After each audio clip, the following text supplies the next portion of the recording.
നിന്നെ ഞാൻ എവിടെയെല്ലാം അന്വേഷിച്ചു. നീ ഇവിടെ എന്ത് ചെയ്യാ? നിനക്ക് എന്ത് പറ്റി?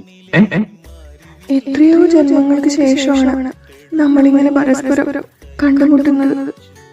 ഈ പ്രപഞ്ചത്തിന്റെ ഏതു കോണിലായിരുന്നാലും ജയേട്ടനില്ലാതെ, ജയേട്ടന്റെ ഈ സ്നേഹവും സാന്നിധ്യവും ഇല്ലാതെ ഒരു നിമിഷം പോലും എനിക്കിനി കഴിയാനാവില്ല. നമുക്ക് ഇനിയും പരസ്പരം അകന്നു പോകേണ്ടി വരുമോ? ജയേട്ടൻ എന്നെ വിട്ട് പോവോ?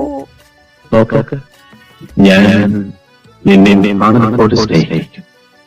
ഞാൻ എപ്പോഴും നിന്റെ കൂടെ ഉണ്ടായിരിക്കും. ഒരു 100 ജന്മം കാത്തിരുന്ന്